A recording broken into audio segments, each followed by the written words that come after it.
Okay, good morning, everyone. We've got a pretty heavy announcement here today, so bear with us as I get through all the facts, and then we'll take questions at the end, okay?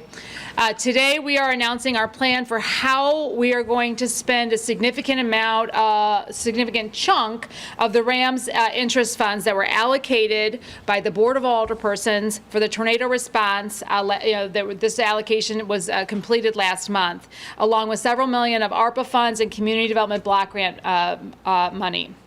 We know that the need is urgent, and we have been working hard over the past few weeks to put this package together. I'm proud of my team, our city departments, and the partners in the community who have worked on developing a solid plan that allows us to spend these funds where the need is greatest and in ways that won't overlap with what our partners at FEMA and at the state level are doing. We will spend nearly $20 million over the next few months providing assistance for people and their immediate needs. This is just the start as we build a long-term plan, which will rely heavily on community input and be announced on a later date. The $19.2 million that we are announcing today is made up of $18 million in RAMS settlement interest and $1.2 million in community development block grant funds. The way we plan to spend it is broken into two big buckets. The first is humanitarian, human aid and assistance, and we are putting $14 million into that bucket, and nonprofit support that we're putting $5 million into. This is in addition to the already existing $5.4 million of ARPA funds that we've already announced that we will be spending on building stabilization. To break it down and give you some further granularity here, on the human aid and assistance bucket, $2.5 million we are allocating for resource hubs and needs. This looks like meals and supplies, including coolers, porta potties, dumpsters, and several other things in that same vein. $2.2 million for what we're calling unmet needs. This includes some additional rental assistance for folks that are falling through the FEMA cracks, non-congregate temporary housing, and storage of personal belongings with some other unmet needs in that category as well.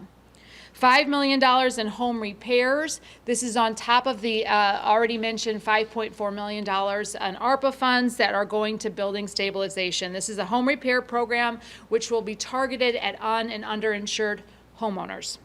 $3.5 million in grants to support resources. An important component of this is going to be the case management program that we're going to launch. This will allow us to track residents, their needs, what is being met, what is not being met, and allow us to really track where folks end up. We, as I mentioned previously, really want to make sure that we are keeping our residents here, and this will really empower us to track that and ensure that we are doing everything in our power to make that happen. We'll also be allocating $1 million to legal services, which will allow us to fund much needed assistance in both title clearing and helping tenants address issues with their landlords. We've got $1 million allocated for cooling. We know that temperatures are already very high, but with the massive loss of tree canopy in the affected area, temperatures are going to be even higher than they already normally are in St. Louis summers. Okay, moving on to the nonprofit support. We will have up to $5 million to enhance support the resource hubs. These look like our supporting our partners in the nonprofit community, funds for smaller nonprofits that are going to be managing volunteers in the community, and the resource hubs and distribution staffing. This package will be presented at the Board of Estimate and Apportionment next week at a special meeting. We're going to be working with the comptroller and the president of the board to call that at the end of next week on top of the already scheduled Board of Estimate and Apportionment meeting. This is so that we can handle this separately, but do it as quickly as possible so we can get these funds rolling into the community ASAP. We know that the need is greater than this package. Okay, despite the large figure here, almost $20 million, we know that the need is greater than this, but it is a major start and it's a good start. We will continue to work on rolling out more of these RAMs and state money as we can.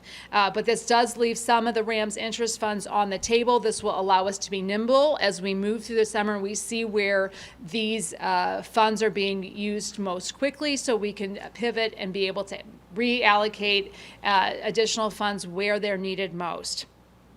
The second thing I want to announce today, we are launching our recovery office. Today, I'm excited to share that we are going to be creating a dedicated tornado recovery office. It will be embedded here in the mayor's office. This office will lead the city's recovery efforts, continuing the efforts that began at the Emergency Operations Center, the EOC at police headquarters, and will be developing the long-term plans to restore and rebuild our community. The priorities we envision include supporting impacted residents, of course, ensuring they stabilize their lives, stay in St. Louis, and recover. Eliminating debris and restoring our infrastructure, restoring and rebuilding housing, accelerate communal planning and development, and catalyzing neighborhood economies. This office will also lead our community engagement efforts to shape our recovery vision and refine our priorities. We expect to make announcements on that in the coming weeks, launching ways for local leaders, both residents and nonprofits and other leaders in the business community to take a central role in developing a broader vision for how we restore and rebuild. This recovery office will be led by Julian Nix, who's here with me today, right at my right-hand side. Many of you have come to know Julian over the past 5 to 6 weeks in his lead as our Deputy Operations Director, who's really already been leading the effort in many ways. I am excited to be announcing that I will be appointing Julian as our Chief Recovery and Neighborhood Transformation Officer. Julian, as you well know by now, is extremely talented, empathetic, and very hardworking. He initially agreed to join my team back when I took office as the Deputy Operations Director, but has led so much of this effort and has really impressed everyone, including me, on his work so far. I'm grateful that Julian has agreed to step up into this role to take on this challenge, and I have complete faith in him to lead this effort, to lead it well, and to help our community quickly take shape, the recovery office quickly take shape and help be able to drive the recovery. The last thing I'd like to mention is our debris update. As I mentioned before, as I mentioned many times, one of our top priorities for the recovery office will be to eliminate debris still within our community. I'm happy to share that we are scaling up this work. We, as you know, our street department has been working hard. We've had a plan to continue to remove debris. You know that right off the bat, we had many emergency contractors going out there doing a ton of debris work. That has had an enormous impact in debris removal, but it's nowhere near what we know we need to do in the long term. As we work on continuing to build a long-term plan to eliminate all debris within our community, what we're doing right now is stepping up the interim plan here. We have executed a contract with Spiritus Worldwide for additional debris removal and hauling. Spiritus will be moving through the impacted neighborhoods in a grid-based approach. This will allow us to really make sure that we're addressing debris equally across the tornado zone, not only in an organized fashion, but really documenting what we're able to do here, moving starting in the northeast and moving west and south. So please keep putting your debris at the curb line. We have additional crews coming out to get it starting next week. So we'll be sharing some additional information about what the long-term plan looks like on debris removal. We're considering what we've done so far, our city workforce, the additional resources pulled from around the city, as well as those volunteer contractors were phase one. This effort here will be phase two of a 3-phase debris removal plan. The third phase will be is something we are working on right now, but please consider this phase 2, and you can expect to see heavy machinery in your community starting next week. This will look like, as I mentioned, a coordinated approach, block by block. We'll also have environmental inspectors visually assessing the piles and separating any potentially hazardous materials like asbestos. They will be separating this for separate hauling and disposal. We'll also be having hauling monitors stationed at the intersections. They will be photographing and cataloging debris removal.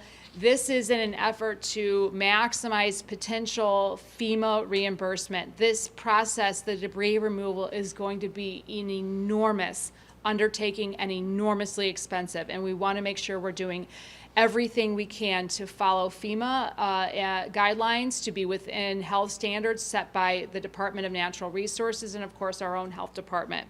We expect this phase to last between 4 and 6 weeks, but we do intend to have a long-term third phase ready to go before the end of this. As you know, we're still working with FEMA and SBA. While we're announcing these plans, we will continue to work with our state and federal partners as they continue to offer assistance. FEMA has now distributed over $25 million to about 5,000 St. Louis households. The deadline to apply for that is August 11th, so this is not the end of the FEMA assistance. We have also supported over 30 nonprofits and churches who have registered for their own direct assistance with FEMA through the Public Assistance Program. This is a big lift, and we're hoping that we can get some direct assistance from FEMA to our nonprofit and church community through that program. If you need more help from FEMA or the SBA, you can see them at one of our disaster recovery centers at Sumner High School, Union Tabernacle Church, and the Urban League Entrepreneurship and Women's Business Center. These are the 3 hubs we are keeping staffed and have the most have resources there. I particularly want to highlight that FEMA can and is helping with rental assistance, so please go talk to them about getting all the help you're eligible for. Tomorrow is that 1 month from the deadline, so please make sure you're doing that. Okay. That is the end of the long-winded information, but we're really excited about this. Julian, as I've mentioned, has already done an excellent job. So as we move forward, Julian will be taking a leadership role in this. I'm very excited about the disbursement of these RAMS funds. I really want to congratulate and thank the Board of Alderpersons for making these funds available so quickly, and to continue the effort of communicating with our office as we understand how they're being spent, where they're being spent, where the needs continue to emerge, so we can invest the rest of the funds as quickly as possible. And, you know, I know many of us have been very, very frustrated with the lack of federal resources right off the bat, but I just want to continue to encourage St. Louisans to recognize that our FEMA staff here are our partners, and please don't let that discourage you from getting your applications in so that we can get as much of the federal resources out to our community as we possibly can.